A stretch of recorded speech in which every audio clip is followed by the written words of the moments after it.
Hey, so I just wanted to make this video real quick and just thank everyone for the love and appreciation for the Ford video and the Jeep video. Something I can tell is that there is a ton of passion in people's comments. There's a ton of love and support for the video and the work that we're doing here by exposing the failures of the American car industry, really. But I can tell that there's also a lot of serious love for the brands. A lot of people tell me their stories about riding in a Jeep when they were younger, owning a Ford, the family Ford pickup truck, and they feel that a lot of these brands have just disconnected from reality and are turning their backs on their most loyal customers, the people who've been Ford customers, not just for their whole lives, but for generations. And it's a really sad state of affairs to watch the downfall of the American car industry, which is why I'm making these videos. And the thing that I absolutely love about this is we are building this community together. All of us involved in this community, all the subscribers, all the commenters, all the people liking, disliking, everyone engaged in this is drawing more awareness to this topic here because I feel like it's not getting the attention that it needs. I have people hitting me up on different social media platforms. I actively talk to some people on Instagram. You can follow me over there, Abom Autos. You can message me on there if you want to have a direct conversation with me. But this is amazing what we are seeing built here, and very rapidly, by the way. The growth of this is absolutely incredible. I have people telling me it's not very common at all that you see a channel grow this fast and pretty much within a month. And I credit that success to you guys because you guys are the ones out there sharing the video, liking, commenting to other people, engaging in the community. This is absolutely incredible.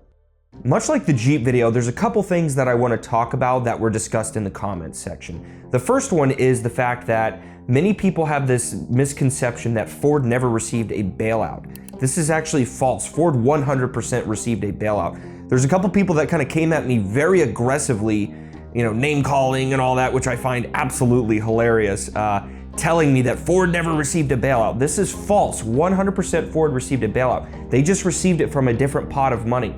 So Chrysler and GM received their money from the TARP bailout funds, and Ford received their money from the Department of Energy funds. Ford actually received, I think it was like $5.9 billion in bailout money, and they just paid that off. As of, I think, June 2022, Ford has just paid off that loan. So that's very recent, and now they're getting another over $9 billion loan. This is the whole point of bringing this information to light. You can't receive government money and produce a good product. It just doesn't work like that because it's not your money. It's the idea of, let's say you're a kid and you want something really bad and your parents make you work for it. Then after the many hours of laboring over getting that product or whatever thing that you wanted to buy, you then treat it so much better. But how many kids do you know growing up, or adults even, where someone else buys them something, they don't treat it as well? It's a simple fact. I mean, I've known so many people that have had cars purchased for them. They treated the car like utter garbage. Then whenever they had to purchase their own car, years down the line, they treated that car very well. And the last point I want to make before we move into another topic here is that these videos are made out of love for these brands. I want American brands to succeed on a cataclysmic level. I want them to be a global dominating force in the car industry. However, they're not doing that. They're sacrificing just generational brand ownership and generational loyalty for short-term profits. That never works in any business. Ask any business owner. It never works to try to make a quick buck because you're not gonna have repeat customers. Me as a business owner, I own 2 small businesses and I'm also active duty special operations. And the thing is that I've noticed is relationships are really key in any industry that you're in, even if you're in the military or if you're a business owner or just in life in general. Relationships are critical, and Ford, GM, Chrysler, all the subsidiary companies that are associated with it are literally burning those relationships just day after day after day.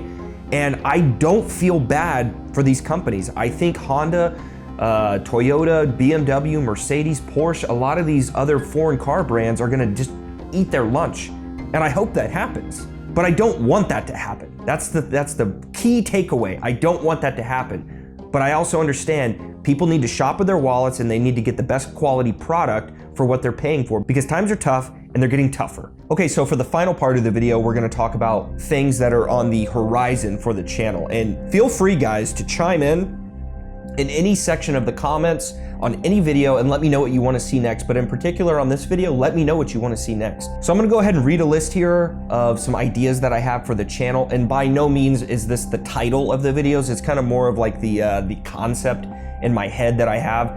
Usually when I'm driving or if I'm at like a convention or if I'm just doing something and a random idea pops in my head, I'm like, oh, hey, yeah, I need to write that down. And so some of it might sound a little funky, but one of them is like how to detail a BMW properly. I know that doesn't really sound too interesting, but trust me, there's some stuff in there that's interesting. Daily driving all the vehicles I own. So I own 6 cars, 3 Jeeps, a truck, Ram Rebel 1500, amazing truck, love it. A BMW M340i and a Dodge Charger, 2009 Charger, so not really a real Charger, but you get the point. Why EVs are not ready, and then also why EVs are a good thing. So, you know, I get it, it's gonna ruffle some feathers, but that's just the reality of the situation. There's pros and cons to owning an EV. The next one is what the car industry used to be. The impetus behind this idea was the fact that, you know, the car industry used to be something like Henry Ford had created the affordable vehicle for most people. And it's simply not that anymore. So I kind of want to do a historical analysis of what the car industry used to be back when it was first, you know, kicking off, and all the way really up until like the 80s and 90s. And man, even the early 2000s. The next one is why I drive a stock Jeep. I know in the previous response video I did, I was gonna present in the next video that why I drive a stock Jeep is gonna be the next video, but that it just didn't work out. There's a lot of stuff involved with that, and I wanna go ahead and knock out this series of the American automotive industry and really get that, you know, dialed in and get it knocked out of the park, and then we'll move to the next topic. The next one is changing every fluid in my stock Jeep Wrangler. Another one is Eastwood paint review, which is like an underbody paint where you can paint the inside of your frame and also the exterior of your frame. They have an exhaust paint. If you live in the Rust Belt, that is a phenomenal product to use. I highly recommend. I've been using it for years. I don't live in the Rust Belt anymore, but when I did, that's what I used. The next topic is BMW M340i series, where I'm gonna discuss daily driving, performance, handling, a lot of stuff associated with that video. That's gonna be a fun one. Another one is why dealerships in the United States need to go away or at least change models. And what I mean by that is Tesla has a different model that I think we need to kind of replicate in the car industry, where every dealership is owned by corporate, and there's a lot of pros and cons to that, and I kind of want to do a video on covering the pros and cons of that. I think it'd be very interesting.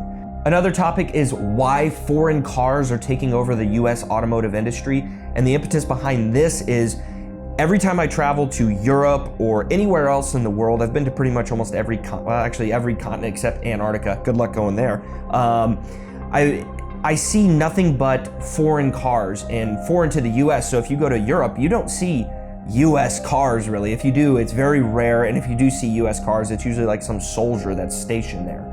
Same thing in Asia, you don't see American cars, but in the US, you see nothing but Asian cars. And where I live in North Carolina, I don't see tons of US made cars. Sure, I see them, but I see predominantly foreign made cars. Okay, so we're gonna end the video here. I really appreciate everyone tuning in. I hope you guys leave some awesome comments down below. And one more thing I'd like to add, just so you guys know, I'm still trying to learn how the YouTube comment system works. It's a little difficult on the YouTube Studio section. Searching for comments is kind of a pain sometimes. And also, if I forget who you are, I apologize.